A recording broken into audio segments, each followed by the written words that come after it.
যারা স্বপ্ন দেখতেছে যে আওয়ামী লীগ আর কোনোদিন ফেরত আসতে পারবে না, তাদের স্বপ্নই থেকে যাবে। বাংলাদেশে আওয়ামী লীগ ফেরত আসবে সেই পরিবেশ সৃষ্টি হয়ে গেছে এবং সেই পরিবেশ সামনে বাস্তবায়ন করবে বাংলাদেশের সাধারণ জনগণ। এই 5 আগস্টের পরে এই 17 মাসে এই রাজাকার, আল শামস, আল বদর এরা বাংলাদেশকে যে জঙ্গি দেশে রূপান্তর করছে, একমাত্র এই জায়গা থেকে উদ্ধার হওয়ার একটা উপায়ই শেখ হাসিনাকে বাংলাদেশে ফেরত আনা, এই আওয়ামী লীগকে বাংলাদেশের রাজনীতিতে আবার প্রতিষ্ঠিত করা। একমাত্র আওয়ামী লীগ ছাড়া এই রাজাকার, আল শামস, আল বদরদের কেউ বাংলাদেশ থেকে দমাইতে পারবে না। বাংলাদেশে এখন যারা আছে এদের দ্বারা এই রাজাকারদের দমন করা সম্ভব না, এদের সাথে পারবে না।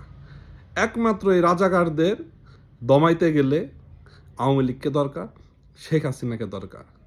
বাংলাদেশের মানুষ এখন হারে হারে বুঝতেছে যে শেখ হাসিনা কেন এই 16-17 বছর এদেরকে সেকলবন্দি করে রাখছিল। এরা আসলে এই সমাজে, এই মুক্ত পরিবেশে চলার মতো তাদের অবস্থা নাই, ওই সভ্যতা তাদের মধ্যে নাই। তারা একটা অসভ্য জনগোষ্ঠী। তাদের সংগঠন আসলে 71-এ তো আমাদের জন্ম হয়েছিল না, শুধু আমরা আমাদের মুরব্বীদের কাছে শুনছি যে তারা 71-এ এই পাকিস্তানি হানাদার বাহিনীর সাথে মিলে বাংলাদেশে কি ধরনের নির্যাতন চালাইছে, কি নাশকতা করছে, কি ধরনের অন্যায় জুলুম করছে, সেইটা আমরা সেই 24-25 সালে আমরা নিজেরা দেখতাছি যে না, এরা আসলে কতটুকু বর্বর। এরা আসলেই বর্বর। এদের মধ্যে না আছে কোনো মানবতা, না আছে কোনো বিবেক, না আছে দেশপ্রেম, কোনো কিছু নাই। তাদের তো বাংলাদেশের প্রতি দেশপ্রেমই নাই, তাদের দেশপ্রেম পাকিস্তানের প্রতি। তারা এখনও চায় যে এই দেশ বাংলাদেশ নাম কেটে আবার পূর্ব পাকিস্তান হোক, পাকিস্তানের অঙ্গরাজ্য হোক।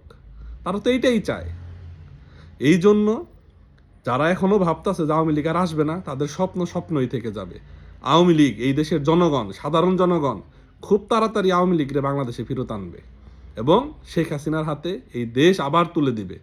সেটা আওয়ামী লীগের যারা সমর্থক তাদের করতে হবে না, এই দেশের সাধারণ জনগণই করবে। এই দেশের ভালোর জন্য, তাদের নিজেদের নিরাপত্তার জন্য, তারা নিজেদের দেশকে ভালো রাখার জন্য।